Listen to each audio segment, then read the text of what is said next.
Ya.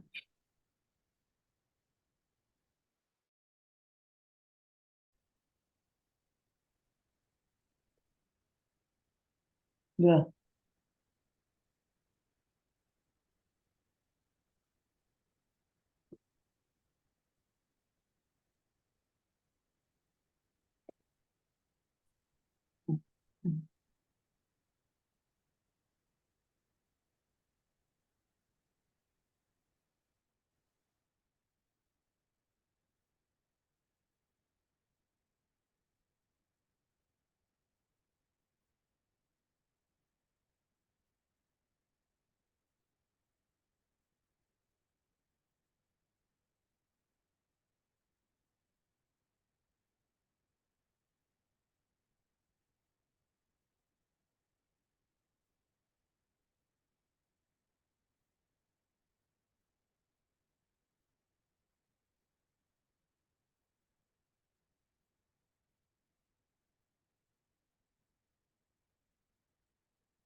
Oh, iya.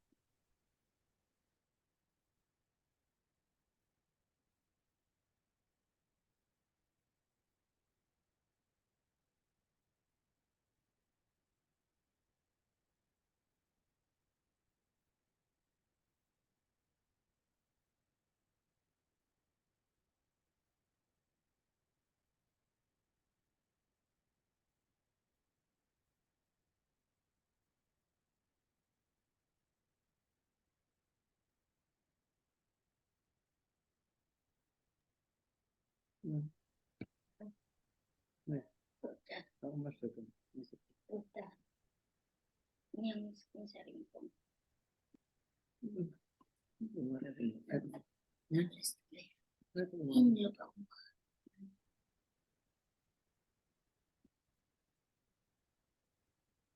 Ya ada lah, pokoknya ada tadi. Ya, wait. Stylus dulu ya. Oke. Mana? Enggak ini. Baik, kita mulai aja. Selamat malam. Selamat malam Ibu. Salam. Malam, Prof. Ini maaf saya terlambat karena saya buka puasa dulu. Dari apa yang saya jelaskan kemarin, minggu yang lalu, ada pertanyaan enggak? Sebelum saya lanjut ke sini.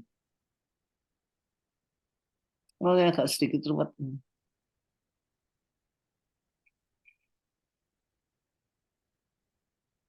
Tidak ada pertanyaan? Oke, semuanya Izin, bisa. Prof. Monggo.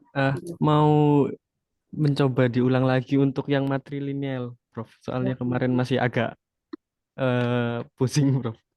Terima Baik, kasih, Prof. Pak Omar tolong ya. Dari contoh satu sampai tiga. Nah, iya. Yang matrilineal Mas ya. Kalau terjadi perkawinan AB gini, kemudian C, D, E lahir dalam perkawinan AB.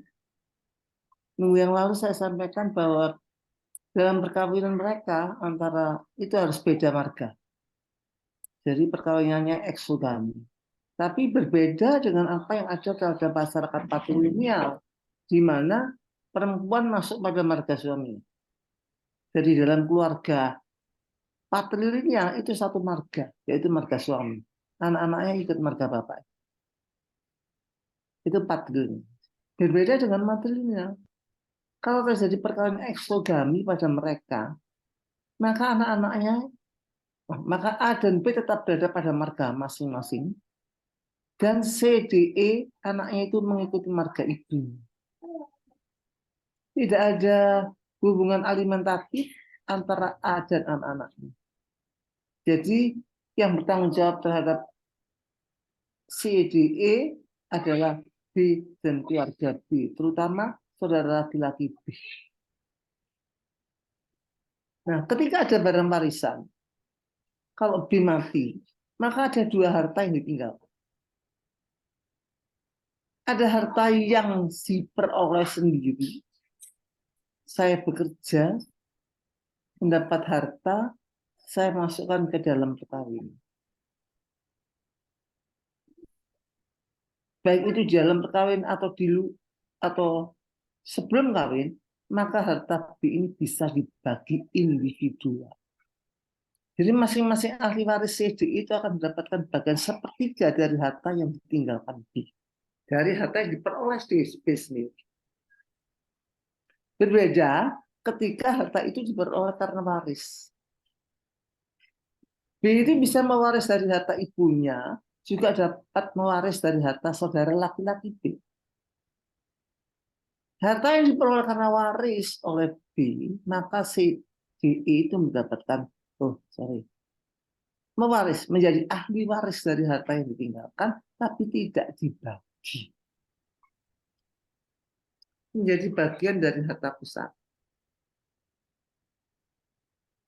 Sehingga sistem pewarisannya menjadi sistem pewarisan kolektif.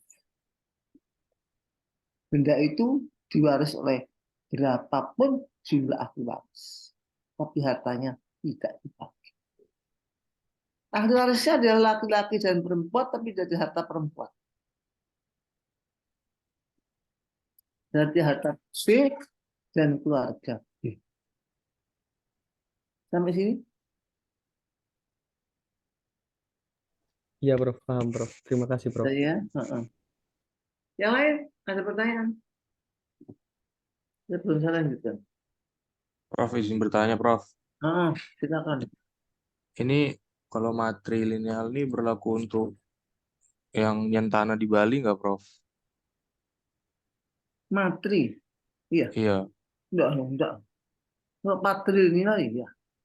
Oh, berarti dia balik tetap ke patri ya, Prof ya? Kalau patrilineal masyarakat Bali hanya bedanya pada masyarakat Bali kalau A mati maka harta A itu harus diwaris oleh satu orang, yaitu anak laki-laki tertua dengan Walaupun kewajiban melanjutkan upacara adat. walaupun dia nyentana tetap kayak gitu juga tetap ya, Prof ya? Kalau yang tanah tidak lah. Kalau yang tanah itu dilakukan ketika anaknya perempuan. Tidak ada keturunan laki-laki dalam perkawinan itu. Sehingga salah satu anaknya di upacara nyentana kawin secara nyebur, harus kawin secara nyeburin, dan anak-anak meneruskan garis ibunya. Sehingga perempuan di Bali menjadi ahli waris ketika dia nyentana. Oh, iya, Prof. Ya. Makasih, Prof. Namanya? Ya, Prof, izin bertanya, Prof. monggo. Di contoh soal yang kemarin yang nomor 1 sama nomor 3 itu saya agak bingung. Jadi saya ada nonton YouTube-nya lagi yang perkuliahan kita minggu lalu. Kalau di contoh salah satu ini berarti kan ahli warisnya D ya, Prof. Untuk masyarakat Oh, apa, Mas? matrilineal. Kalau matrilineal, ahli waris B itu sebetulnya adalah C dan D. C dan D, tapi saya Tapi meninggal. ketika C mati, maka hartanya tidak bisa diwaris oleh anak. Mengapa? Karena tidak ada hubungan waris antara anak dan bapak. Ya, Prof. Baik. Sehingga C itu, harta C diwaris oleh D. Jadi seluruh harta B akan jatuh pada Baiknya ke D ya. Nah, kalau yang di contoh nomor 3 ini Contoh di nomor 3. YouTube-nya kemarin, Iya. sebentar, contoh nomor 3 ini. Contoh nomor 3. Ini. Kalau di sini, kalau saya nggak salah tangkep di YouTube-nya kemarin, nggak ada yang mewaris, Prof. Apa benar atau saya yang salah Masyarakat tangkep? apa, Mas? Matrilineal juga. Materinya Iya, mati B. iya. Kemudian IB. C dan D adalah ahli waris untuk Iya. sementara. Ya. Tapi ketika C mati, maka C1, C2, C3 tidak bisa mengganti waris C. Baik. Karena yang pewaris adalah D. Oh, jadi tetap sama kayak yang contoh satu Sama. tadi, ke D Iya. gitu ya, Prof. Jadi D yang mewaris. Oh, baik, Prof. Nanti kalau D mati, Dia mati juga ke tidak ada bisa diwaris saudaranya B. oleh D1, D2, maka harta waris akan jatuh pada B ke atas. Atas. Oke, siap, Orang Prof. tua B Terima kasih banyak. atau saudara laki-laki. Ya kan? Baik, Prof. Paham. Terima kasih banyak, Prof. Sama-sama. Yang lain tidak ada? Oke, kalau tidak ada saya lanjutkan. Izin Prof, satu Prof, Hasran Prof, mohon Apa? izin. Tadi yang masih ahli waris patrilineal, Prof, mohon izin. Nomor berapa, Pak? Maka ini Nomor berapa? kembali ke ahli waris, Prof, yang tadi, ya ahli waris Oh, yang patrilineal. 3 itu. Umar Siap, yang yang 3. parenta patrilineal. Mohon izin, Prof. Untuk masyarakat ahli waris patrilineal ini yang dibagi adalah berarti harta ayah ya, Prof. Iya. Apakah Oma tolong benar, Prof? yang 3 itu Yang ada poin, Prof, tadi ahli bukan yang tulis. 3 Ya ditanyakan Marvel tadi, Bu, Prof. Ya, sebentar. Yang 3 itu yang materialnya parental. Ya. Ini ya, Pak. Iya, betul. Siap, betul, Prof. Betul. Ya. Jadi yang saya tanyakan ini adalah harta yang dibagi ini ahli warisnya adalah harta dari ayah. Apakah benar begitu, Prof? Kalau masyarakat patrilineal hartanya ayah, Pak. Yang akan Hartanya jatuh ya. pada anak Iya. laki-lakinya. Baik laki-laki Dan ini kandung maupun anak angkat. oh, siap. Itu terima kasih, Prof. Berarti tidak mutlak Jadi kandung anak yang bisa laki-laki, mewaris anak adalah perempuan. mereka yang bisa membesarkan marga mereka, yaitu laki-laki. Siap. Perempuan enggak. Ya, kalau di Bali hanya Siap, satu terima kasih. laki-laki tertua. Ya. Terima kasih, Prof. Jelas, Prof. Yang lain ada? Saya sebetulnya janji datang ya, tapi aku capek saya. Lanjut, kita pada perkawinan lebih dari satu. Kalau saudara lihat nanti bagaimana rumitnya ya, perkawinan lebih dari satu. Enggak usah kawin lebih dari satu ya. Kalau saudara akan nemui nanti dalam pewarisan itu ada perkawinan lebih dari satu, maka pesan saya, pisahkan harta bersama dalam perkawinannya seseorang. Anda bisa melihat di pasal 65 ayat 1 huruf B dan C. Kalau ada perkawinan lebih dari satu, maka istri pertama berhak terhadap harta bersama perkawinan pertama dan seterusnya. Istri kedua berhak terhadap harta bersama perkawinan kedua. Hanya perkawinan di mana harta itu dibentuk.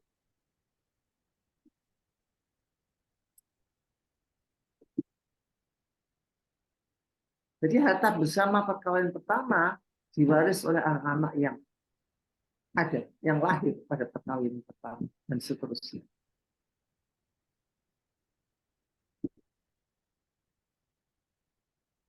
Mudah-mudahan Pak Umar bisa nayangkan yang gambar. Bukan Pak Umar yang, nah, enggak. Ya. Kalau terjadi perkawinan seperti ini, maka perkawinan A itu harus sah. Artinya, memenuhi persyaratan 2 ayat 1 dan 2 ayat 3 UU. Jadi kalau salah satunya melakukan perkawinan siri kalau mereka beragama Islam, maka tidak terbentuk harta bersama. Dan harta bersama itu hanya bisa dibentuk ketika perkawinan sah. Jadi perkawinan 1 dan perkawinan 2 itu sah. Kalau terjadi seperti itu, maka terjadi harta bersama 2. Harta bersama perkawinan pertama dan harta bersama perkawinan kedua. Nanti di rumah baca pasal 65 ayat 1 BC. Nah, harta yang dihasilkan dalam perkawinan pertama itu akan jatuh pada ahli waris anak perkawinan pertama. Jadi AB kawin, punya anak A1, A2, maka dalam perkawinan AB itu kalau meninggal AB akan harta bersamanya jatuh pada A1 dan A2. Anak yang lahir dari perkawinan kedua hanya bisa mewaris dari harta bersama perkawinan kedua.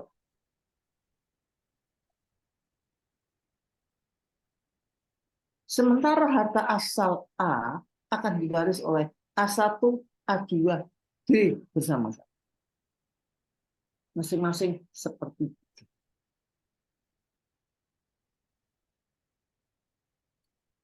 Harta asal B akan diwaris oleh A1 dan A2 masing-masing. Harta asal X akan jatuh pada D saja. Berarti yang bisa diwaris oleh A1, A2 adalah harta bersama perkawinan pertama. Kemudian yang diwaris oleh D adalah harta bersama perkawinan kedua. Sementara harta asal A diwaris oleh 3 orang anaknya, anak kandung terutama. Yaitu masing-masing sepertiga. Harta asal B akan diwaris oleh A1, A2 masing-masing. Jadi yang bisa diwaris oleh A1, A2 adalah sepertiga dari harta asal A, itu A1, A2. Kemudian harta bersama AB plus harta asal B.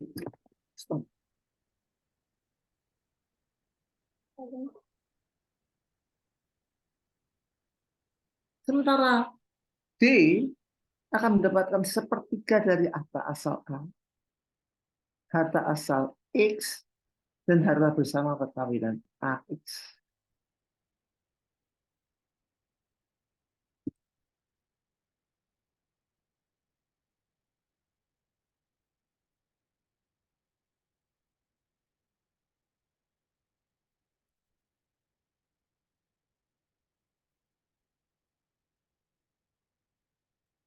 Jelas.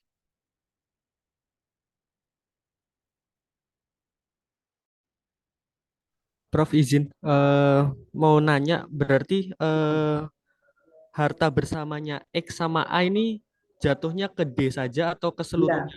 gede. Ke D saja seorang. Bersama AX jatuh pada D. Oh ya, terima Harta kasih. Prof. bersama AB jatuh pada A1, A2. Yang bisa diwaris bersama-sama itu hanya harta asal A. Karena ketiga-tiganya adalah anak kandung. Tanpa membedakan dia lahir dari perkawinan. Terima kasih, Prof.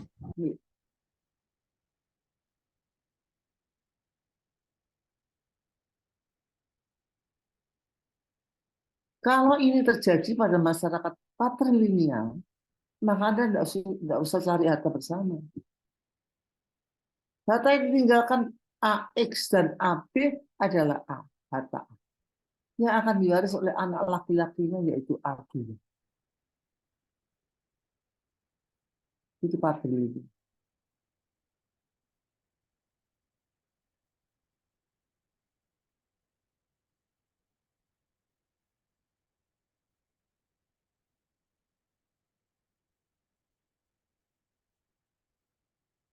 Kalau matrilineal, maka A1, A2 akan mewaris dari harta B, dan D mewaris dari harta X.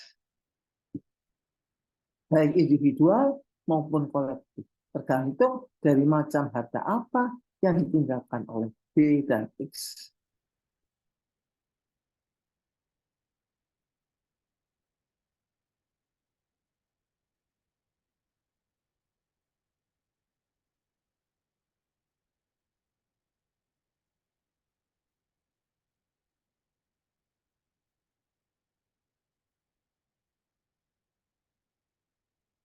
Jelas?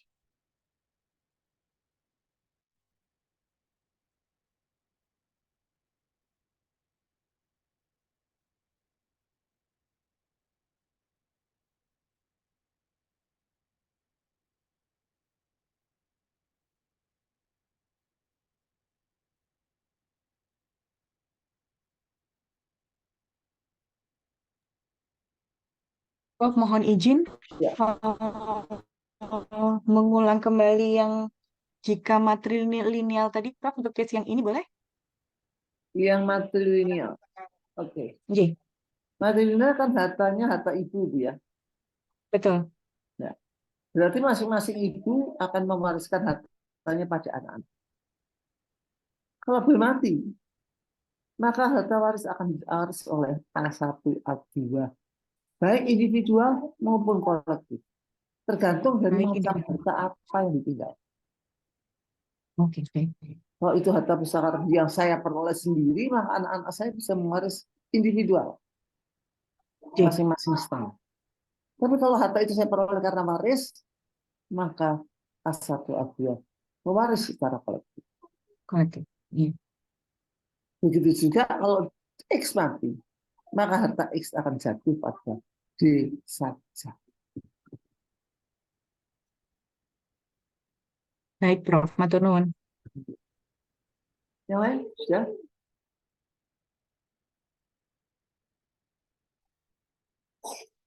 Bisa saya teruskan?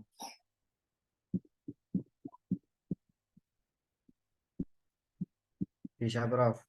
Saya? Oke, teruskan kamu. Bisa, Bu. Ya, ini yang kedua.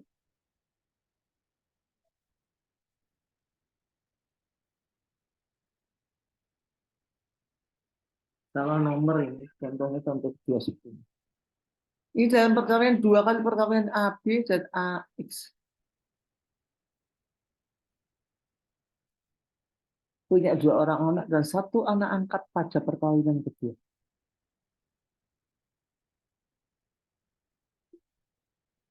Kira-kira gimana pembagian? Izin Prof, Silakan. koreksi kalau salah Prof ya. Ya enggak apa-apa, belajar. Ya, matur nuwun.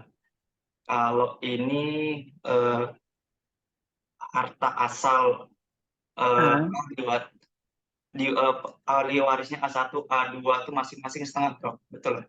ya, harta asal A akan jatuh hanya pada anak kandung. Betul. Berarti Betul A1, ya, Prof. A2.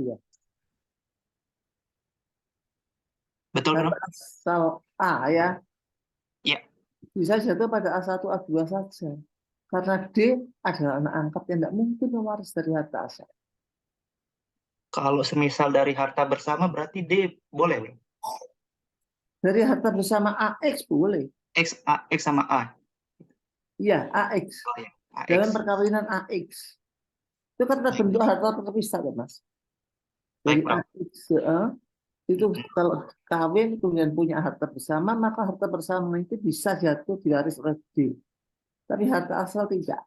Baik harta asal A maupun harta asal X. Baik, Prof. Bagaimana dengan harta asal X? Maka saudara cari ahli waris golongan ke atas. Atau ke samping bisa. Kenapa? Ke atas ya Prof, ke atas atau ke samping gitu. Pada Jika harta waris X, harta asal X X itu. mati, harta asal X akan ke atas. Ke Ke atas atas. 1 derajat, 2 derajat, atau 2 derajat ke samping. Oh, okay. Baik, terima kasih Prof.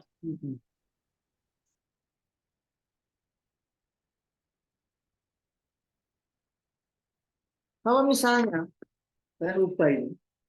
Misalnya AX tidak lahir. Tidak ada AX. Kemudian AB kawin karena tidak punya anak, mengangkat anak AX dalam perkawinan AX. Di berapa bagian? Bagiannya di.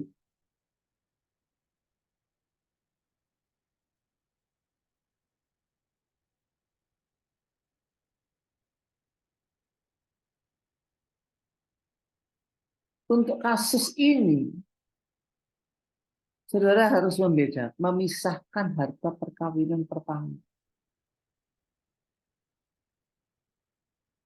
Jadi bagian A adalah setengah bagian harta bersama perkawinannya pertama. Setengah harta bersama bagian B perkawinannya dengan. Kalau misalnya A1, A2 tidak lahir.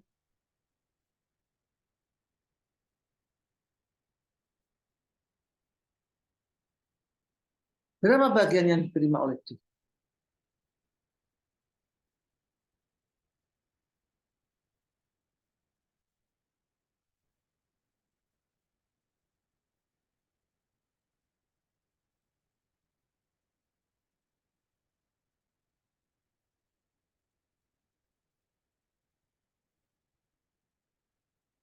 Jadi A itu meninggalkan harta asal plus setengah bagian harta bersama satu dan setengah harta bersama pegawai kedua.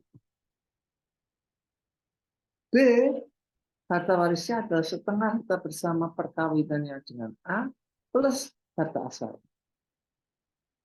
Begitu juga X.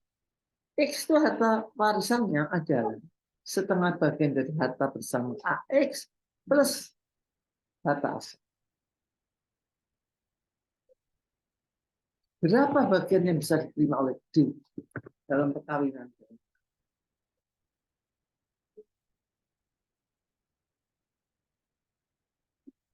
Kalau D anak-anak.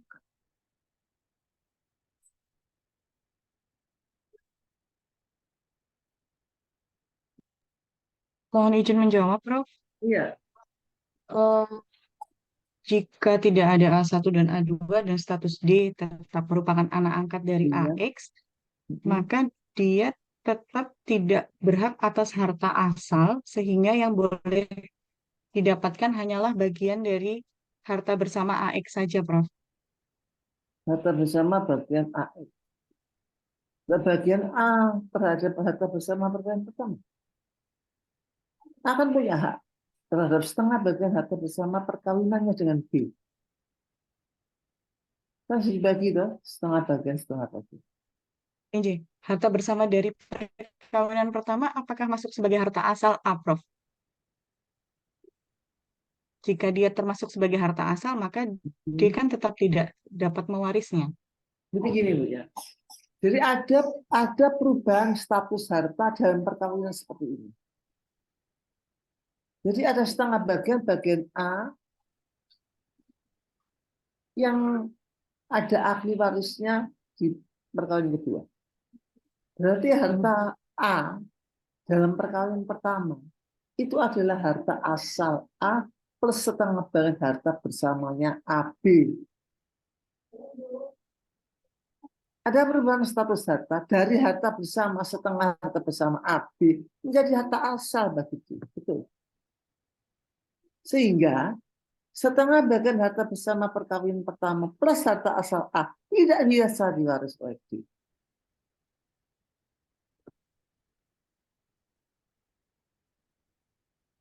Yang bisa diwaris adalah bagian harta bersama perkawinan kedua D saja. Setengah bagian harta bersama perkawinan A pertama plus harta asal A itu Anda cari ahli waris golongan lain ke atas dan ke samping. Begitu juga harta asal X, Anda cari golongan ke atas dan ke samping. Terus harta B. Harta B adalah setengah bagian harta bersama perkawinannya ditambah dengan harta asal itu akan jatuh pada keluarga B ke atas dan ke samping.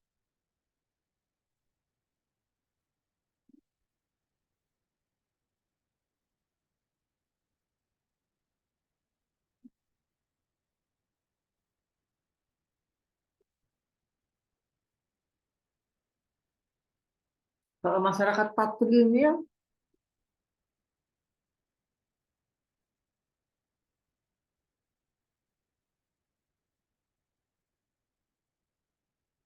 harta yang ditinggalkan adalah harta A.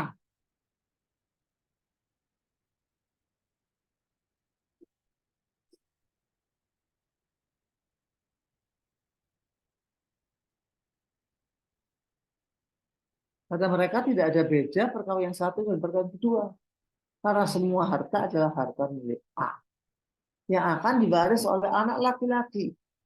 Anak laki-laki bisa membesarkan harta.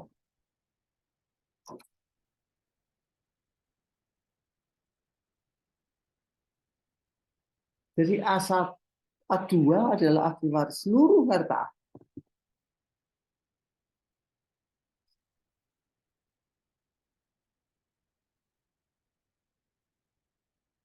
Itu patrilineal.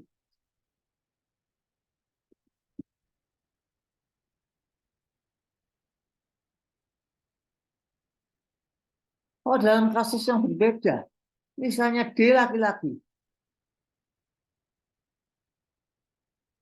Ada masyarakat patrilineal. D laki-laki. Dalam posisi seperti ini.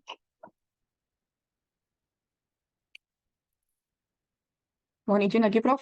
Mm-mm. Apabila dia laki-laki dan dia diberi Ya. marga, maka dia tetap mewaris harta A, Jadi harta yang ditinggalkan dalam perkawinan baik A1 dari dan perkawinan 2 pertama maupun perkawinan kedua. adalah harta A yang akan diwaris oleh D laki-laki, anak angkat, dan A2 A2.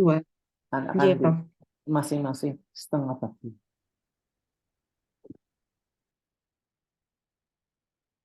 Yang agak susah seperti ini adalah masyarakat parental. Kurang main.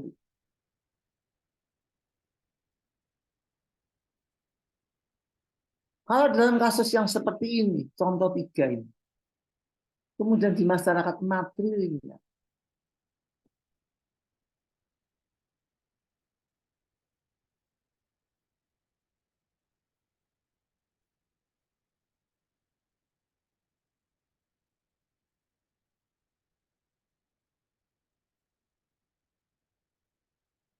siapa yang mewaris dari harta B dan X?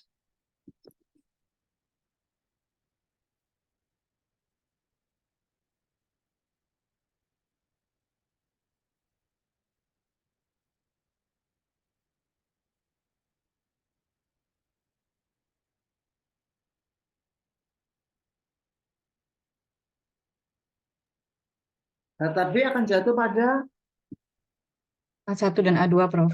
dan A2. Harta X tidak Naik ke bisa atas, jatuh Prof. pada B. Naik ke atas, cari ahli waris B. Ke atas maupun ke sana. Jadi B, ahli warisnya adalah A1, A2. Bisa kolektif, bisa individual, tergantung dari macam harta yang ditinggalkan oleh B.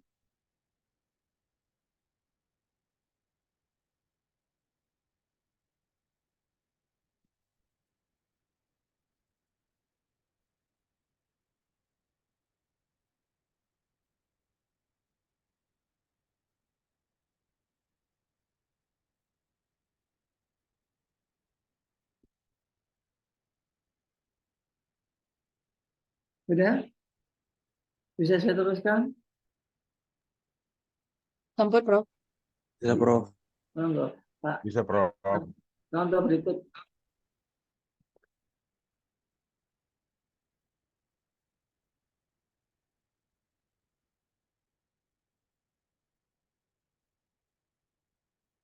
Kasus ini, perkara 1, tidak ada anak, karena itu dia kawin lagi, punya 1 orang.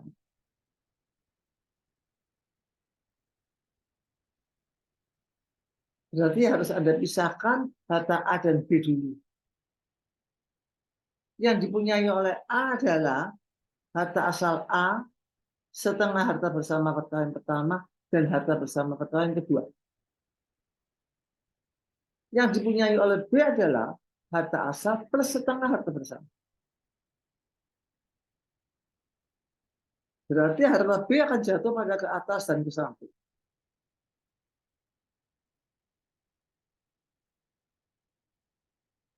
Sementara harta A, setengah harta bersama, plus harta asal, plus setengah bagian-bagian perkawinan kedua, itu semuanya jatuh pada C.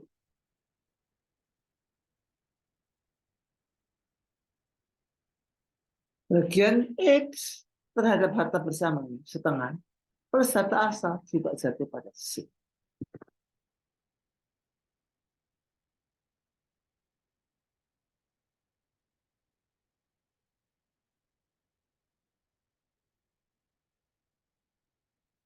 Berarti C itu akan mendapatkan bagian harta bersama perkawinan kedua, setengah harta bersama perkawinan pertama A, plus harta asal. Itu yang bisa diwaris oleh C. Juga sebagian harta asal X.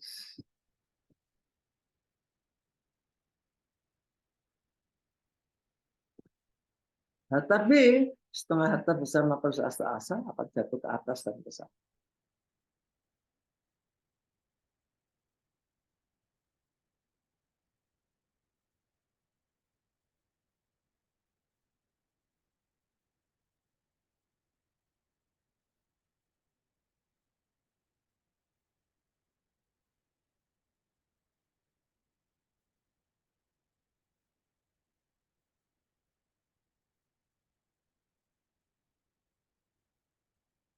Kalau parental,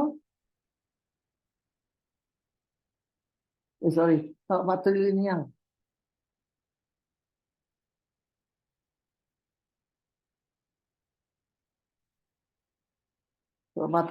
berarti harta A.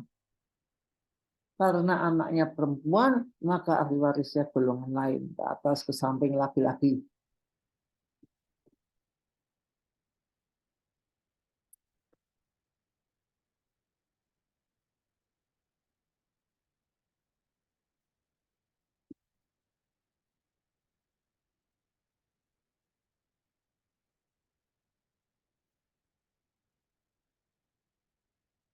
Sama halnya kalau sudah perhatikan di masyarakat matrilineal. Masyarakat matrilineal berarti harta P ke keluarga B, harta A keluarga A, harta X jatuh pada C.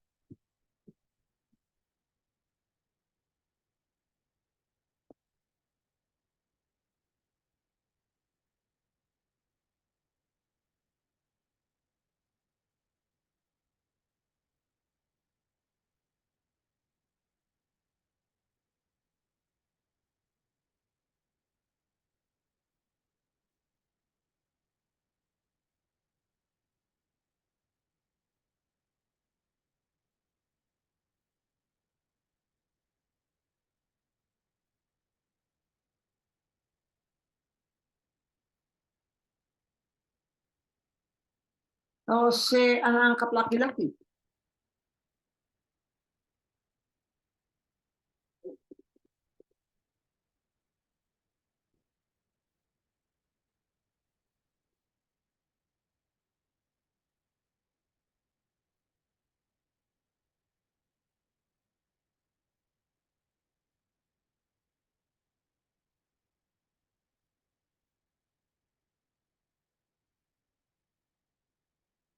siapa ahli waris harta A, B, dan X?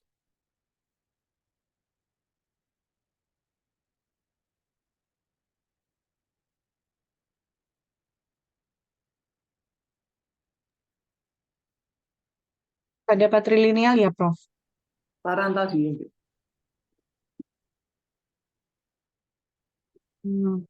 Pada Parental parental, oh, bila C itu laki-laki, maka dia iya, berhak mendapatkan seluruh harta bersama perkawinan AX. AX. Kemudian, Kemudian bila pada patrilineal, ya dia parental dulu lah, harta yang lain. oh, baik untuk harta asalnya pun baik A maupun X bisa jatuh ke C, tapi kalau harta asal B akan kembali ke keluarganya, Prof. Harta asal AX tuh bisa jatuh pada anak angkat kok. Masa bisa mewaris harta asal A? Oh, oh berarti kayaknya anak angkat, Prof. Maaf, Anak saya angkat ketinggalan yang keterangan itu. saya nggak bilang gambar. Ngapunten. Kalau misalnya C itu anak angkat laki-laki, Anak angkat laki-laki sebenarnya tidak bisa mewaris ya, Prof, sebenarnya. Tapi tidak kalau boleh mewaris dari patrilineal harta dan apa? diberi maka dia berhak atas harta bersama. Masyarakat mana itu? Bu? Patri. Patrilineal yang saya sebutkan tadi. Patri. Kalau parental dan matri kan tidak Parental, mengenal waris pada anak angkat, Prof. masyarakat parental Bu, ada putusan Mahkamah Agung yang sudah saya beritahukan minggu yang lalu. Nggak bisa mewaris terhadap harta bersama orang yang Itu ngapunten. jadi AX, Oh, harta bersama AX bisa jatuh pada C. ngapunten. maaf, Prof. Hmm. Harta A itu kan punya dua harta, Iya, Mbak. ini harta bersamanya bisa Heeh. ngapunten. A kan punya dua harta. Setengah harta bersama perkawinannya dengan B Iya, plus harta asal. Kalau C itu iya, anak angkat, maka tidak bisa setengah harta bersama perkawinan dengan B plus harta asal A. Tidak bisa jatuh pada C. betul. Hanya bisa harta Yang bisa bersamanya, Prof. jatuh C pada C itu adalah harta bersama AX. Iya, Harta asal X juga akan cari ahli waris golongan lain. B juga begitu karena tidak punya anak. Maka setengah harta bersamanya B AB plus harta asal B itu cari ahli waris golongan lain. Tapi X hanya harta asalnya yang dicari ahli waris golongan lain. Itu kalau anak angkat misalnya si laki-laki.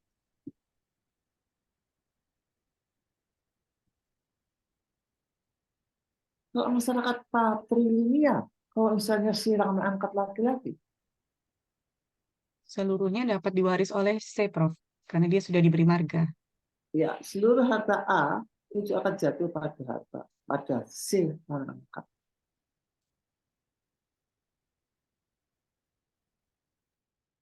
Kalau matrilineal, maka harta B dan X akan jatuh pada keluarga B dan X. Anak angkatnya tidak mendapatkan.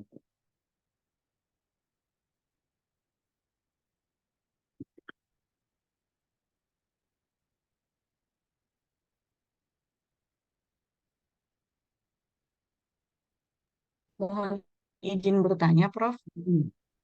Pada matrilineal, jika kasusnya tadi C adalah anak laki-laki dan anak angkat, dari hartanya A sendiri itu dia berhak nggak, Prof? Matrilineal. Jadi harta A. Iya, karena Jadi kan harta dia tidak enggak, mau jelas tidak mewaris dari X. enggak mewaris dari harta A. Kalau A punya harta, Kalau harta A itu kan bapaknya tidak ada hubungan waris sama anak. Apalagi anak angkat. oh Tidak baik ada. baik. Jadi tidak ada Berarti hubungan memang tidak waris bisa antara di. bapak dan anak. Walaupun anak kandung. Jadi harus jatuh ke keluarga A, anak saudara Perempuan. perempuan dan keturunan. X juga Oke, begitu. baik. Kalau saya Jelas. laki-laki, oh sorry, anak angkat maka harta X juga akan jatuh pada keluarga. Begitu juga harta B. Itu kalau matrilineal. Iya. Kalau matrilineal, harta A bisa jatuh seluruhnya pada C. Kalau C laki-laki anak.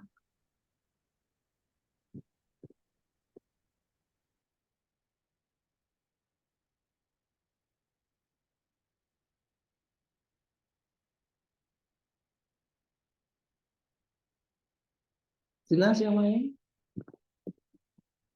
Minggu depan Anda akan ketemu sama Bu Sulis dan Bu Elin yang akan yang memberikan kasus-kasus dan diselesaikan di kelas. Khususnya dari Bu Sulis dan Bu Elin. Untuk beliau-beliau itu yang akan mengajarkan bagaimana membagi. Ketika mungkin soalnya dalam bentuk cerita. Jadi nanti kalau ujian, jangan tulisan saya itu setengah-setengah itu dimasukkan kembali ke sama ujian ya. Ini juga di ceritanya seperti apa. Sudah? Jelas? Pada ada Insya suara? Allah jelas, Prof. Oke, enggak apa-apa, enggak masalah. Ayo kita teruskan.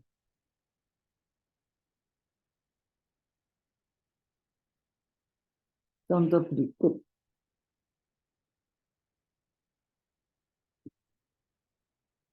Kaki-kaki kok enggak ada ya contoh yang kelima. Ini pertanyaannya lagi dari 2 kali.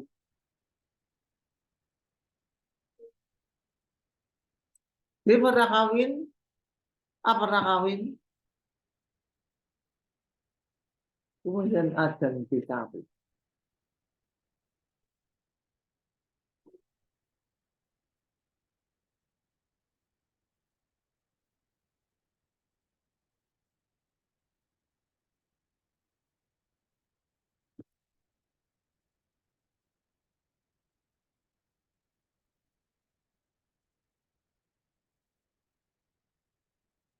Bagaimana penyelesaian harta A, B, X?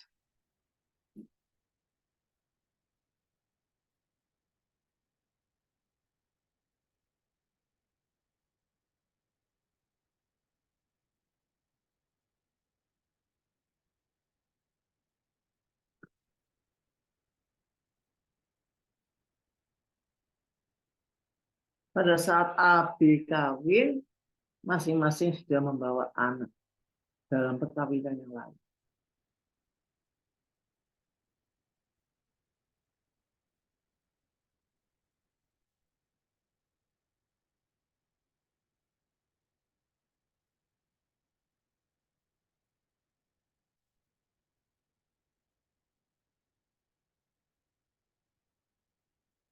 Ayo coba.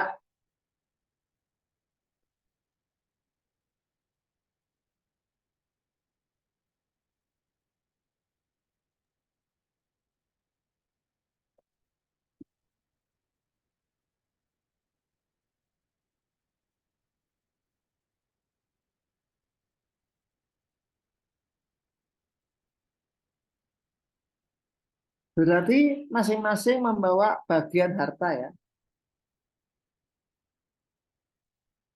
B mendapatkan bagian setengah harta bersama perkawinan terdahulu dan perkawinan yang sekarang dengan B. Sebelumnya sudah dapat anak dan harta.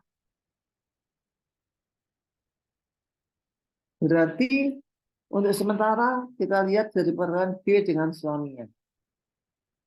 Maka B1 B2 akan mendapatkan harta bersama bagian B dan suami.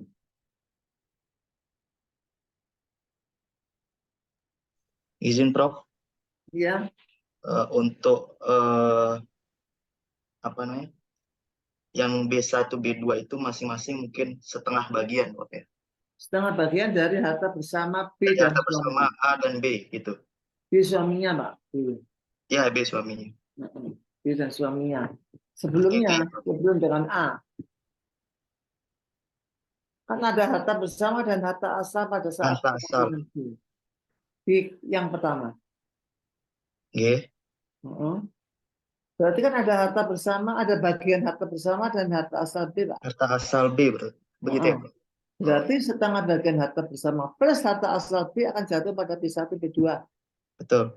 Masing-masing setengah, begitu ya, Prof? Ya. Sekarang kita lihat perkawinan AX. Maka ada harta bersama dan harta asal. Harta bersama AX akan jatuh pada X. Harta asal X akan jatuh pada X.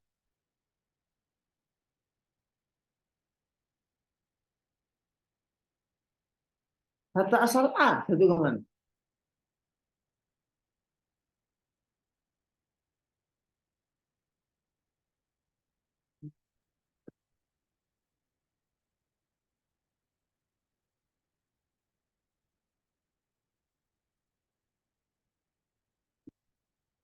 Tak asal A bisa jatuh ke Y kalau untuk parental, Prof. Iya. Mengapa bisa jatuh ke sana? Karena AB tidak punya anak.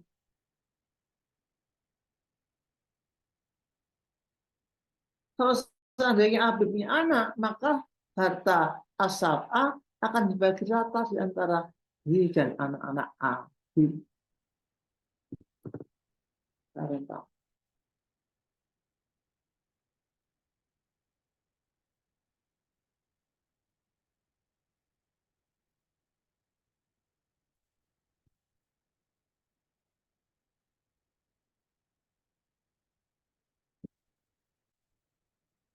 Karena ini tidak punya anak, maka harta asal A plus setengah bagian harta bersama AB bisa jatuh pada B.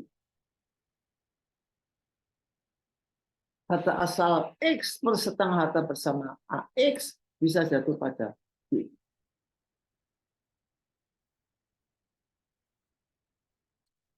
Dalam perkawinan A dan B ada harta bersama AB. Setengah bagian harta bersama bagian B, bagian A dan B, Jadi A dan B, bagiannya B ada setengah bagian. Maka setengah bagian itu bisa diwaris oleh B1, B2. Jadi harta apa saja yang bisa diwaris oleh B1, B2? Kalau AB tidak punya A.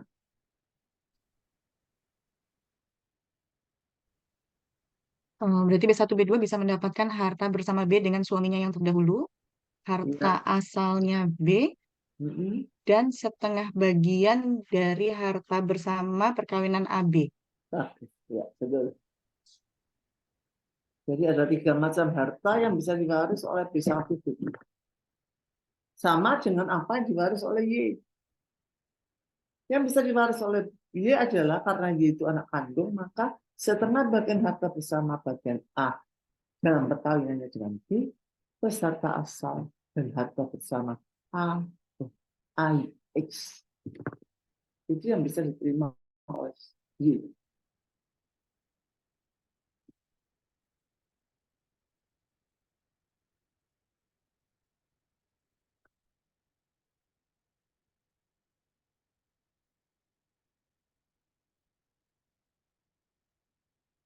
Jelas ya? Ayo kalau orang jelas tak jelaskan.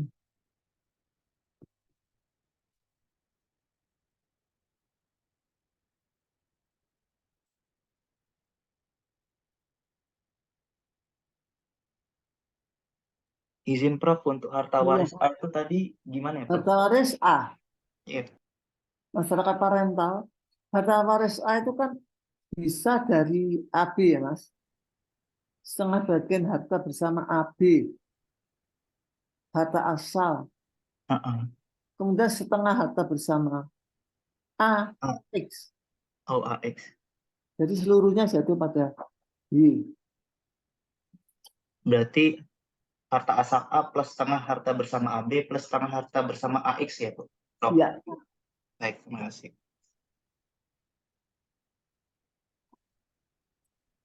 Kalau materialnya,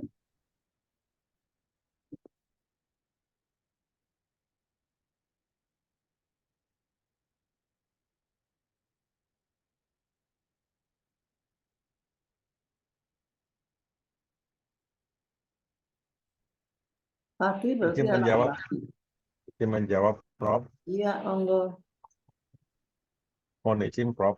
Kalau Iya. patrilineal di sini kan berarti tidak harus anak angkat, berarti dianya bisa dapat, Prof. Mohon izin.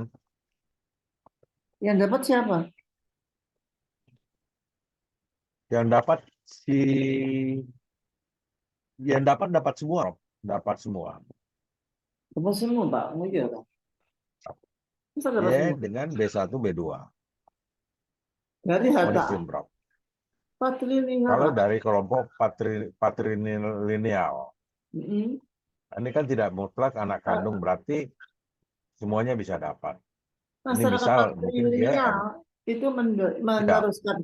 meneruskan garis keturunan dari laki-laki. Yang mewaris adalah Oh, laki-laki. Mengapa? Karena laki-laki bisa membesar maka. Berarti harus laki-laki, Pak. Kalau Pak lihat di sini A mati, maka siapa keturunan A? Keturunan A adalah si Y. ya. Y perempuan, nggak bisa mewaris. Dalam perkawinan AB, nggak ada. Tidak ada anaknya. Sehingga ahli waris harta A adalah cari ke atas dan ke samping. Hmm. B1 dan B2, khusus B2 akan mendapatkan bagian dari ayahnya B2. Kayaknya sudah. Tidak dari A, tapi dari ayahnya B2. Kalau seandainya Y laki-laki, maka harta A itu bisa diwaris oleh Y. Ya, terima kasih, Prof. Ya, monggo.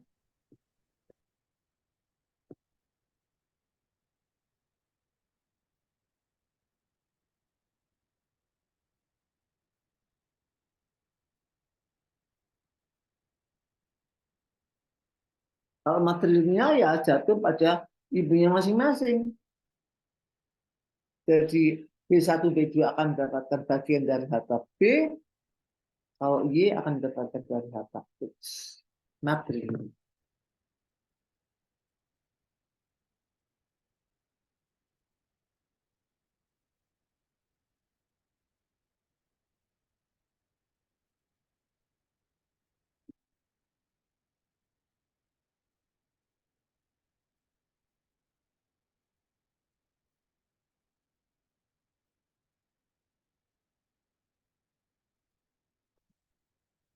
Jelas ya?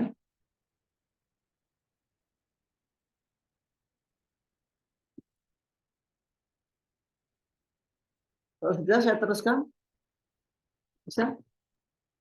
Masih bingung? Siap, boleh Prof. Diteruskan. Yang lain? Oke, diteruskan. Monggo, Prof.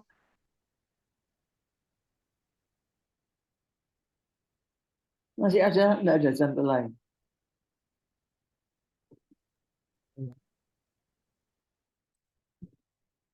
Jadi kalau saudara menghadapi kasus masyarakat parental bilateral, maka harus dibedakan yang pertama kali adalah harta bawaan dan harta besar. Penting keduanya dipisahkan ketika ada orang yang bukan keturunan darah, yaitu anak. Mutlak harus saudara pisah. Saudara lihat di 35, 36 Undang-Undang Perkawinan.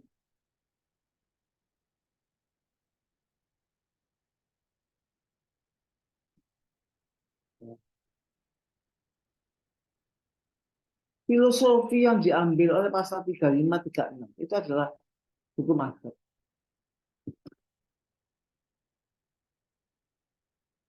Harta yang ada dalam perkawinan adalah harta bersama dan harta bersama itu adalah milik kedua belah pihak yang akan mendapatkan bagian setengah bagian kalau cerai atau mati. Harta asal adalah harta yang dibawa ke dalam perkawinan atau yang diperoleh karena waris. Atau kalau dalam perkawinan seri tadi, 2 kali perkawinan, maka bisa berasal dari perkawinan harta yang diperoleh selama perkawinan pertama. Yang dibawa masuk ke dalam perkawinan kedua menjadi harta asal.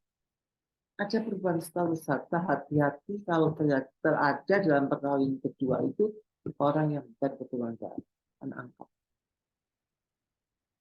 Maka setengah bagian harta bersama perkawinan terdahulu itu nggak bisa diwaris oleh anak angkat dalam perkawinan lain. Karena ada perubahan status harta dari harta bersama menjadi harta bawaan. Itu penting. Di 35, 36 kalau terjadi perceraian maka akan ditagih menurut hukumnya masing-masing. Saudara bisa berdapat biwi ya, waris biwi ya. Apa bedanya harta perkawinan dalam biwi dan adat? Dan dalam perkawinan lah. Apa bedanya?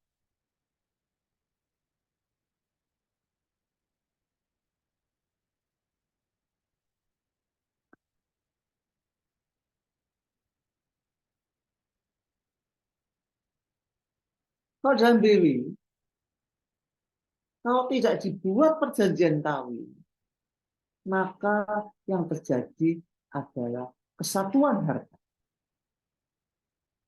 Itu dulu. Kalau tidak dibuat perjanjian kawin. Kalau dibuat perjanjian kain bisa terpisah, bisa menyatu tergantung dari isi perjanjian. Tapi kalau undang-undang perkawinan tidak. Kalau tidak dibuat perjanjian kawin sebaliknya, dalam diri, kalau tidak dibuat perjanjian kawin maka berlakulah pemisahan harta. Kalau diri tadi kalau tidak dibuat perjanjian kawin terjadi kesatuan harta.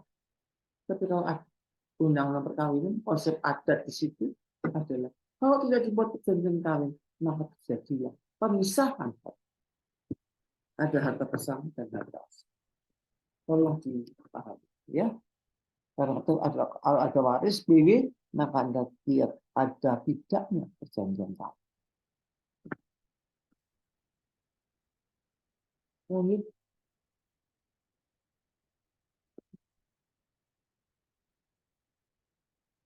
Harta bersama. Ini konsep harta bersama.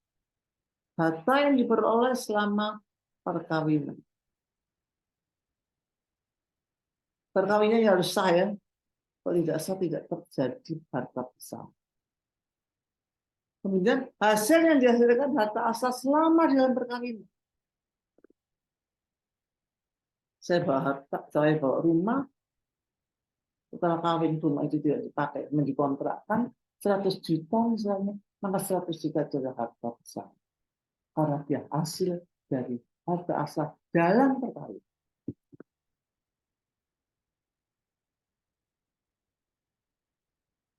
Saya juga dia perkawinan. Itu merupakan harta bersama.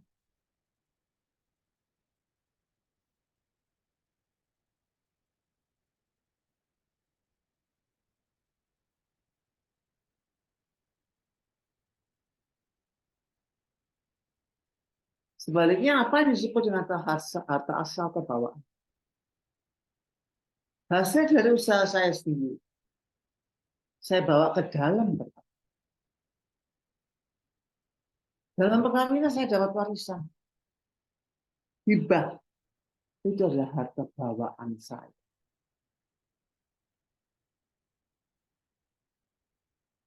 Atau bagian dari harta bersama perkawinan sebelumnya kalau terjadi 2 kali perkawinan atau lebih. Setengah bagian-bagian harta bersama perkawinan pertama yang dibawa masuk ke dalam perkawinan kedua adalah berupa harta asal. Jadi ada 4 macam harta yang disebut dengan harta asal kalau ada perkawinan lebih dari 1.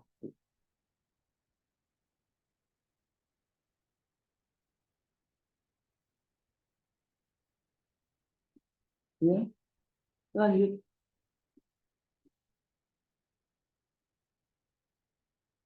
Status anak angkat dalam pewarisan. Hanya mewaris harta bersama orang tua angkatnya. Bagian anak angkat adalah sama dengan anak kandung terhadap harta bersama. Tidak mewaris harta.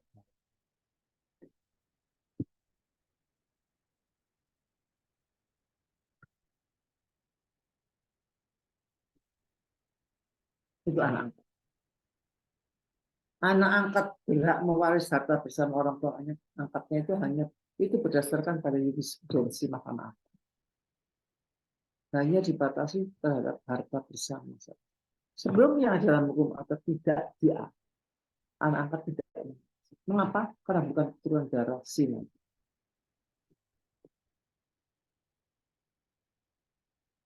Kemudian ada lanjutnya janda ya. Sudah baca hati-hati. Apakah dengan posisi seperti ini janda sebagai ahli waris dari harta syariah? Kalau sudah baca 3 poin ini, apakah itu bisa membuktikan bahwa janda adalah ahli? Janda atau tidak?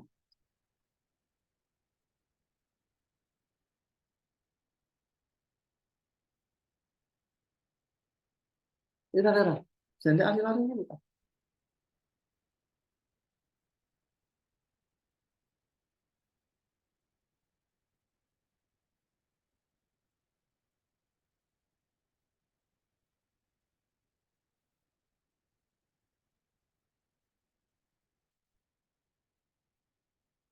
Siapa yang mau coba?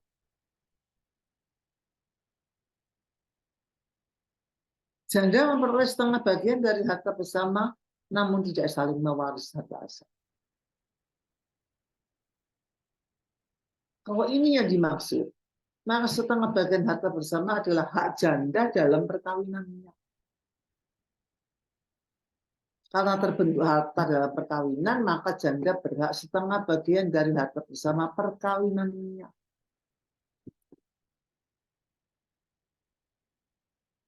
Oleh karena itu tadi harta bersama dibagi setengah-setengah. Mau masuk ke dalam perkawinan lain. Yang kedua, harta gonogini atau harta bersama. Untuk bagian janda adalah setengah bagian ditambah dengan bagian lain setelah dikurangi bagian anak.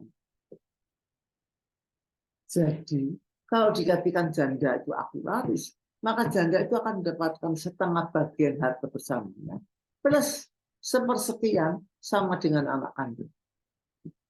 Jadi kalau anaknya 2, ya masing-masing mendapat 1/6, janda 1/6, anak-anak 1/6.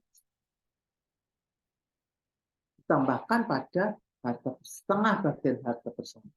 Itu janda adalah. Dasar hukumnya adalah putusan Mahkamah Agung 100/67 dimulai dari itu. Setelah itu terus janda adalah. Ada posisi janda dan anak-anak. Jadi sama, yang bisa diperoleh janda dan anak angkat adalah sebatas harta bersama suami atau orang tua angkat.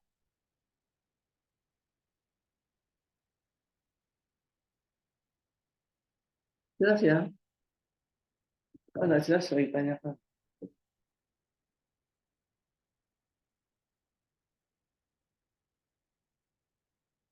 Udah?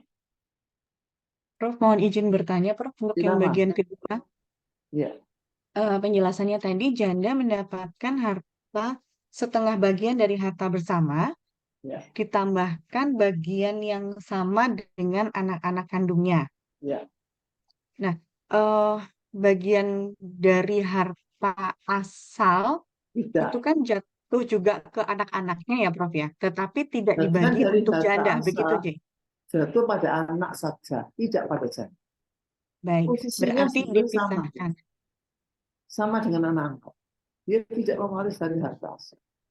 Harta bersama dia Oh, baik, baik. sama saja. Iya, Prof. Jadi kalau misalnya anaknya 2, maka harta bersamanya dari yang 6. setengah bagian itu dibagi 3, tetapi harta asalnya hanya dibagi 2, begitu ya, Prof? Ya, Baik, matur nuwun, Prof. ya. Udah ya. Oh, enggak salah sekarang. Coba Pak Umar teruskan. Bapak Ibu pernah mendengar ini ya? Tanah hukum. Dulu ketika S1 Anda mendapatkan kuliah hukum adat, maka di situ ada bagian yang disebut dengan hak wilayah. Masih ingat ya? Ingat teman-teman? Saya nggak bisa gambar. Hak wilayah itu adalah kewenangan yang diperoleh oleh kepala persekutuan hukum adat untuk mengelola tanah-tanah yang ada di wilayah. Jadi hak wilayah itu kewenangan yang diberikan pada kepala persekutuan hukum untuk mengelola tanah-tanah yang ada di wilayah. Tanah itu disebut tanah wilayah. Jadi beda antara hak wilayah dan tanah. Yang dikelola itu tanah wilayah. Kalau saya adalah anggota persekutuan hukum A, misal, saya warganya, maka saya dibolehkan membuka tanah di wilayah di mana saya tinggal. Dengan izin kepala persekutuan. Saya mohon izin untuk membuka tanah. Setiap orang yang menjadi anggota masyarakat hukum itu boleh membuka tanah di wilayah.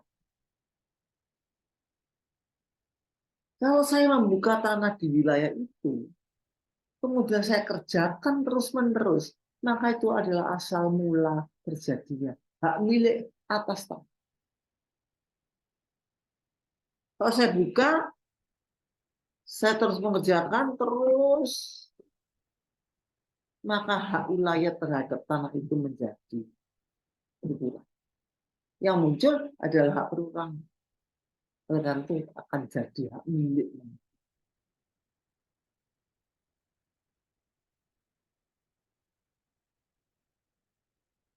Nah, lama-lama karena penduduknya semakin banyak, tanahnya ya tetap itu saja, maka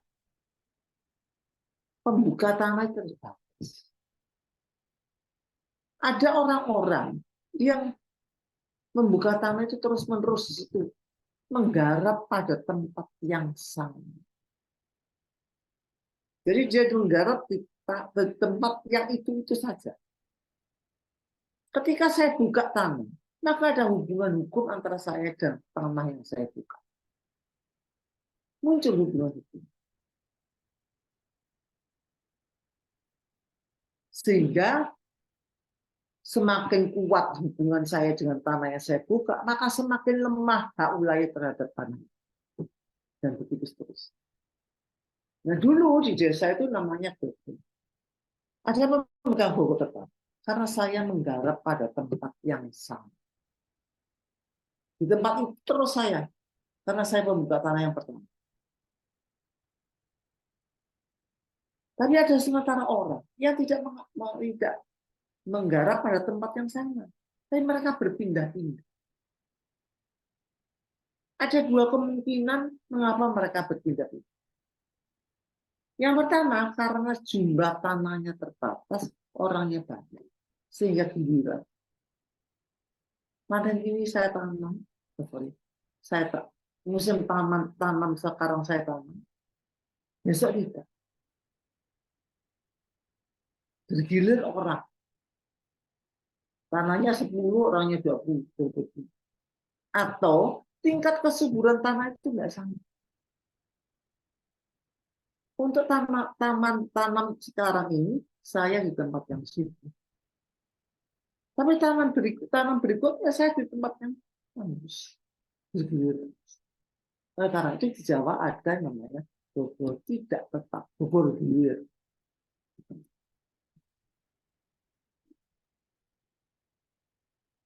Jadi dengan adanya pemegang gogol-gogol ini, maka hak wilayah itu semakin sempit. Oleh karena itu, Undang-Undang Pokok Agraria hanya mengatur di pasal 3 dan pasal 5. Selebihnya tidak diatur. Mengapa? Karena membentuk undang-undang berpikiran bahwa nanti hak wilayah itu akan habis. Tanah wilayah itu akan habis.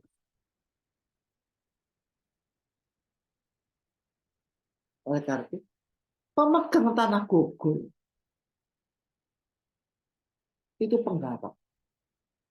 Jadi kalau dia mati, tidak bisa mewariskan hartanya itu pada keturunan.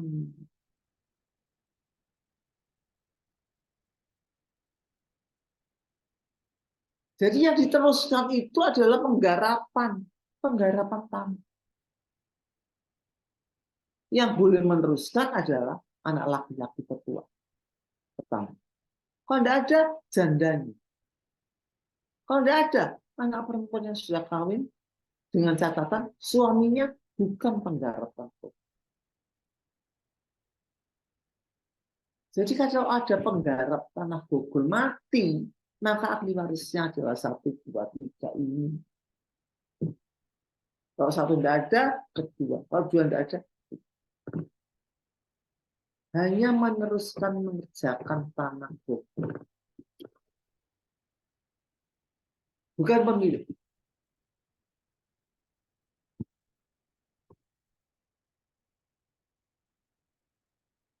Itu sebelum Undang-Undang Pokok Agraria berlaku.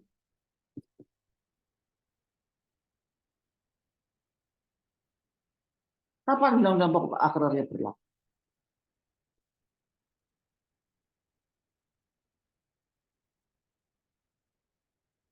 Kapan? Berlakunya UU PA itu kapan?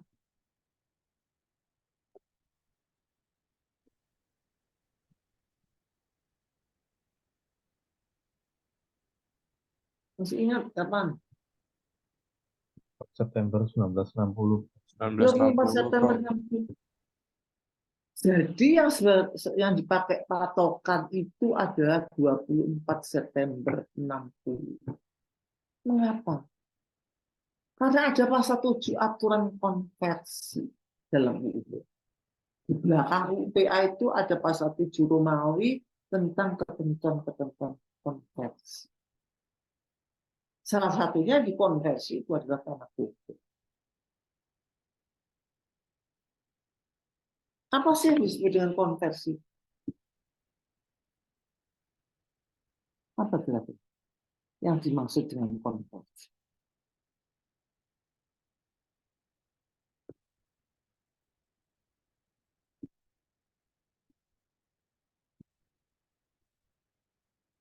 Ayo, ingat enggak?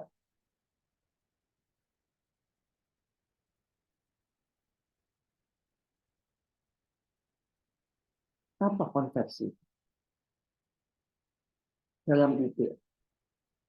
Konversi adalah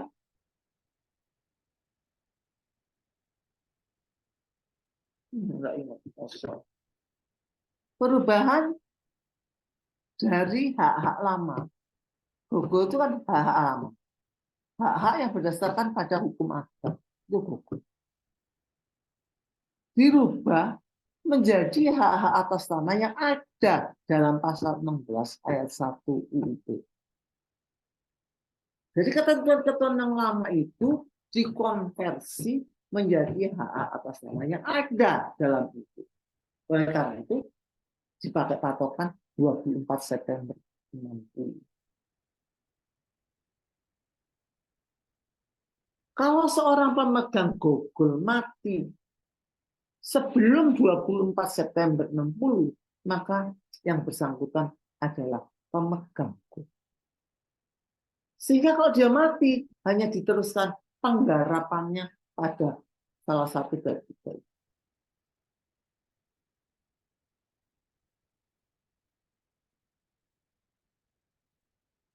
Ya. Tapi kalau pemegang gogol itu matinya setelah 24 September 60, maka sudah ada ketentuan konversi sehingga pemegang gogol itu menjadi pemegang hak milik demi hukum. Artinya, yang bersangkutan tidak melakukan perbuatan apapun yang mendapatkan hak milik. Jadi status hak gogol itu berubah menjadi hak milik.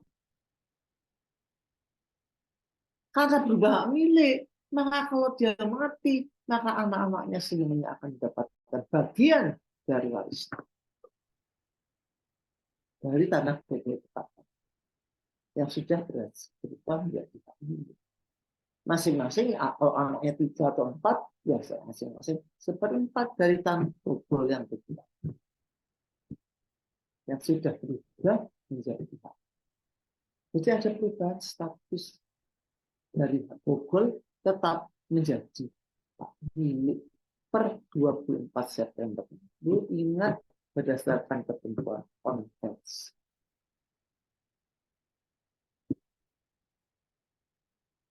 Jelas.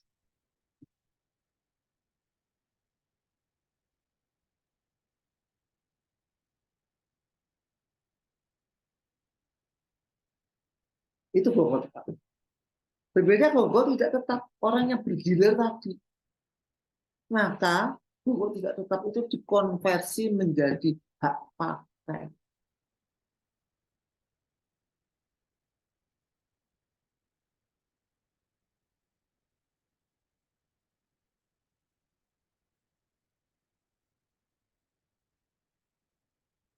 Kalau saudara baca literatur, maka di situ pernah ada kasus di Solo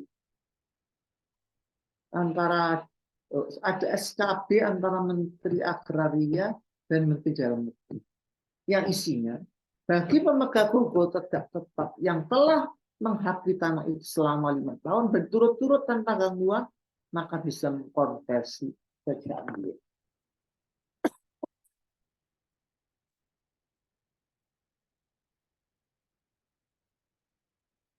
Bagaimana menurut saudara kedudukan SKB dengan UUD?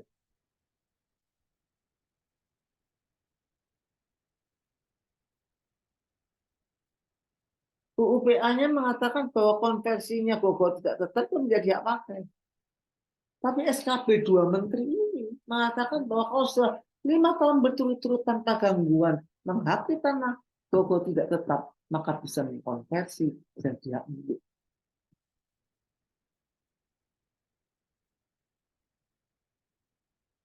Kita sama-sama pernah belajar Stephen Ball teori. Ya. Nah, aturan yang lebih rendah, itu tidak boleh bertentangan dengan aturan yang begini.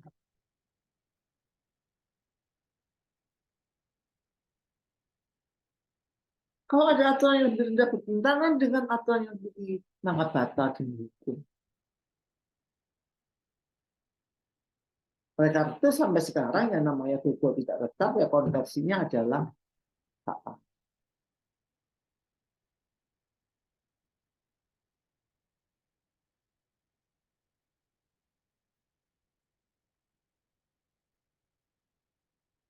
Gimana sih bedanya keunggulan hak milik dibandingkan dengan hak apa?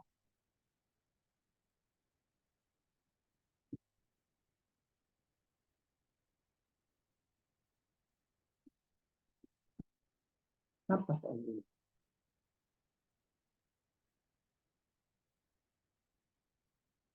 Hak milik dari hak apa? Karena itu SKB tadi tidak bisa dijalankan karena hak milik itu lebih tinggi kedudukannya daripada hak dalam UUD. Kira-kira apa sih keunggulan hak milik?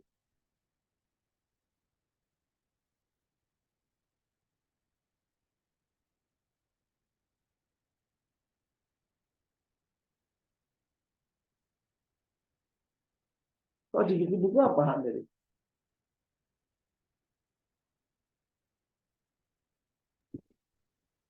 Izin Prof, Ya, silakan. Mas. hak Hak milik milik adalah dapat digunakan dengan bebas dan penuh. hak milik bisa digunakan dengan bebas. Itu kan 840 BW, Mas. Hak milik dalam BW itu mutlak. Kalau hak milik dalam Undang-Undang Pokok Agraria itu dibatasi oleh pasal 6. Punya fungsi sosial.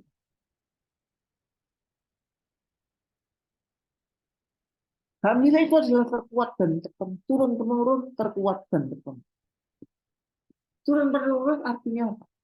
Kalau saya punya hak milik, saya sampai selama hidup saya, dan nanti kalau saya mati, maka hak milik itu akan jatuh pada ahli waris saya.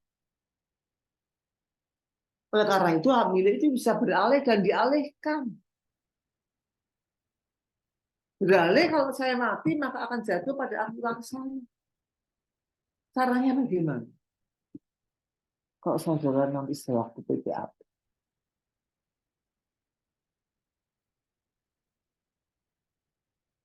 Makanya gini. Kalau ini pemilik hak milik itu, maka hak milik itu malah mati. Lalu ahli apa yang dilakukan ahli waris? Anda sebagai PPAP.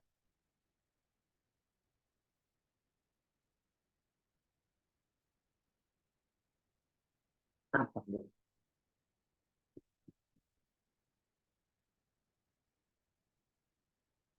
Tentunya Anda akan membantu ahli waris untuk menjadi pemegang hak milik bekas orang tua.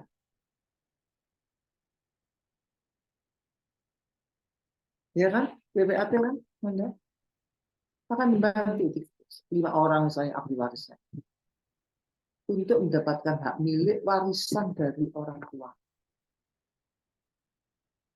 Cara apa yang ditempuh? Minta surat keterangan waris. Hati-hati, surat keterangan waris sekarang sudah tidak dibatasi lagi oleh golongan penduduk.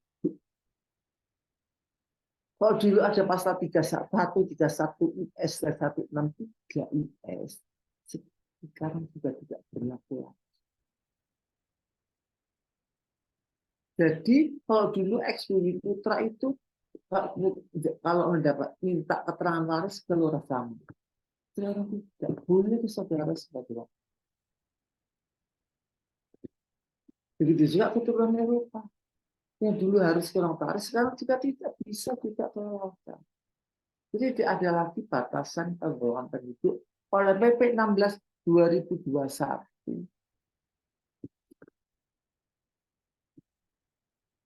Jadi sekarang saudara sebagai notaris boleh membuat surat keterangan waris dari golongan penduduk yang mana saja. Ya. Jadi berdasarkan surat keterangan waris itu, maka didaftarkanlah ke BPN.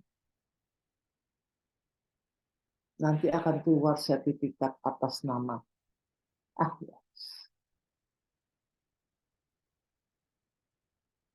Itu turun temurun, hak milik turun temurun. Ya. Terkuat. Apa yang dimaksud dengan terkuat? Terkuat itu karena apa? Karena tidak punya batas waktu. Kalau hak-hak yang lain itu punya batas waktu. Dan ketika akan habis waktunya, maka Anda harus memperpanjang hak. Kalau hal ini terus berlangsung, tidak ada batas waktu. Kalau di Singapura walaupun hak milik hanya 99 tahun. Dianggap waktu 99 tahun cukup orang hidup. Ya, sehingga batasnya 99. Di Indonesia enggak. Selamanya hak milik itu akan terus berlangsung. Kemudian terpenuh artinya. Artinya bahwa di atas hak milik bisa muncul hak-hak atas nama yang bisa HGB di atas tanah milik, pakai di atas tanah milik, dan seterusnya. Nanti pada kuliah sekali. Ya, jadi karena status hak milik seperti itu, maka ada kecenderungan hak gogol tidak tetap itu untuk dikonversi menjadi hak milik. Tapi karena UU-BA pasal 7 mengatakan dikonversi menjadi hak pakai, maka hak gogol tidak tetap dikonversi menjadi hak pakai. Sekarang tadi saya jelaskan bahwa untuk masyarakat parental itu Anda harus memisahkan harta. Apakah harta yang ditinggalkan berupa ex gogo itu menjadi harta bersama atau menjadi harta asli?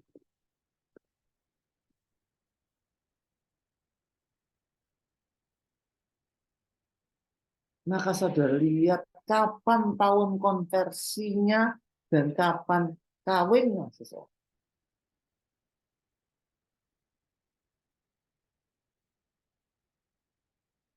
Kalau misalnya A kawin pada tahun 1959,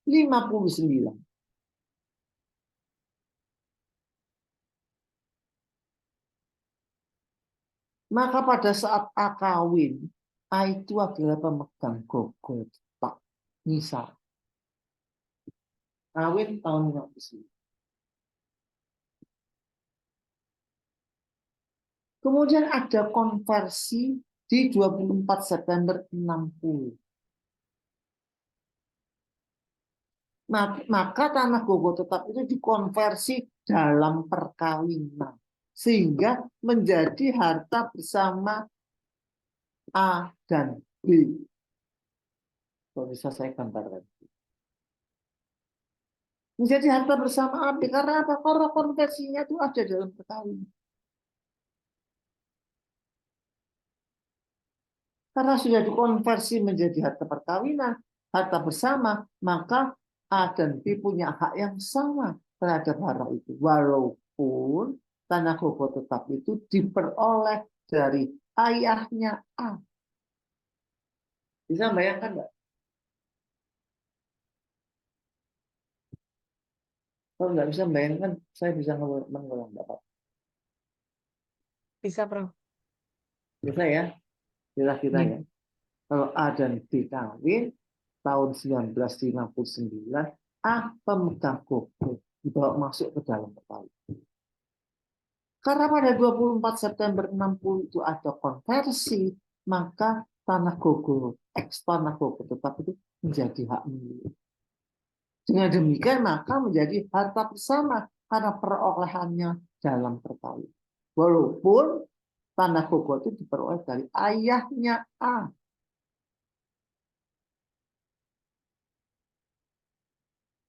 Dan harta bersama itu akan jatuh pada anak-anak yang dilahirkan dalam perkawinan A dan B.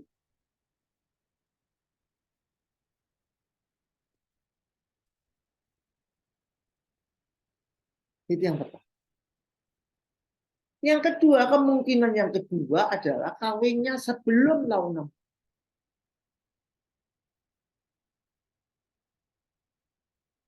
60. Sorry, kawinnya setelah 60.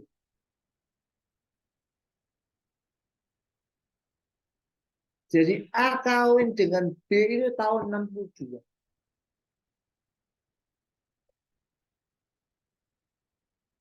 Berarti pada saat konversi Gogo tetap menjadi hak milik itu sebelum perkawinan.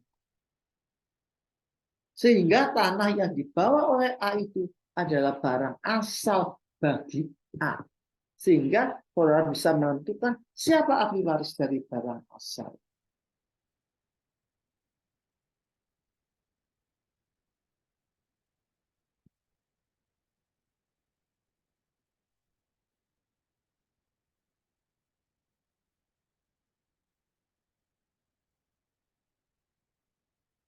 Jelas ya? Jadi tergantung untuk menentukan bisa diwaris atau tidak ex gogo tetap itu saudara lihat kapan matinya pemegang polis. Tapi untuk menentukan apakah itu harta bersama atau harta asal, maka saudara lihat kapan perkawinannya terjadi. Merupakan barang bawaan atau barang bersama. Sehingga masing-masing punya hak yang sama terhadap barang. Tinggal saudara menentukan siapa ahli waris dari harta itu.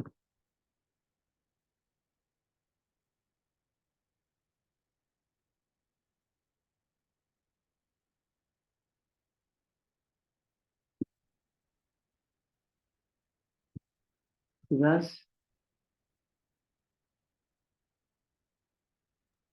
Jelas, Prof. Jelas ya? Yang lain? Menurut kelas saya kan Mbak, cuma satu. Yang lain, monggo. Kalau kurang jelas tak, boleh minta.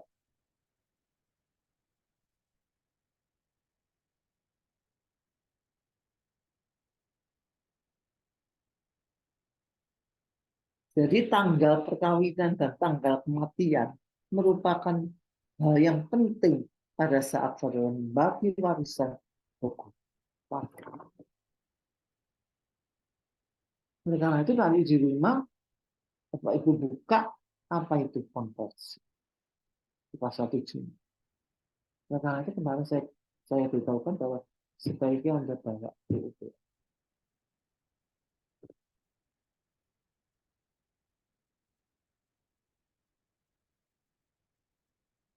Jelas ya? Yang lain jangan satu orang yang jawab.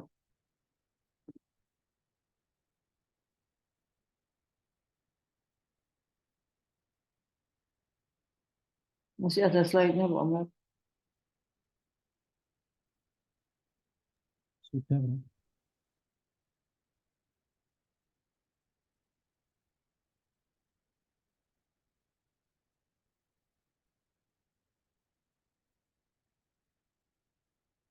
Hal-hal seperti ini yang berkaitan dengan tanah hukum, walaupun sudah dikonversi, kalau Anda menjadi notaris di daerah, maka itu akan muncul. Mengapa? Karena mereka merasa bahwa masih pemegang tanah hukum, dan bukan pemegang. Karena itu, sengketa tanah Bogor itu menjadi ramai.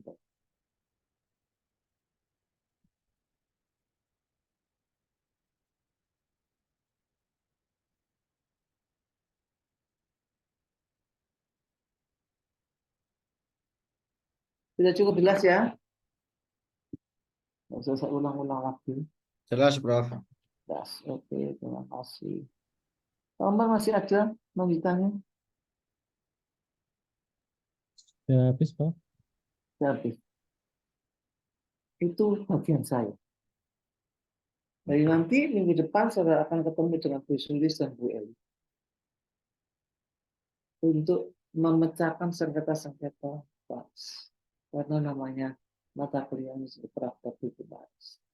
Sehingga nanti Anda diminta untuk menyelesaikan sengketa-sengketa.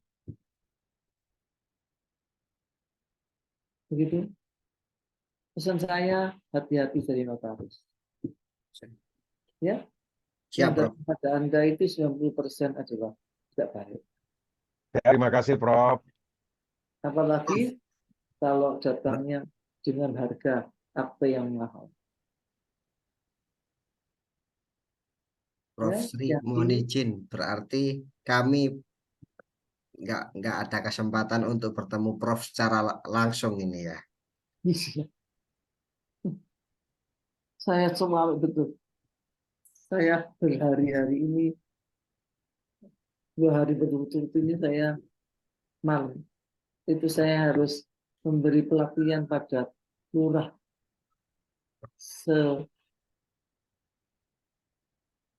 se-Surabaya.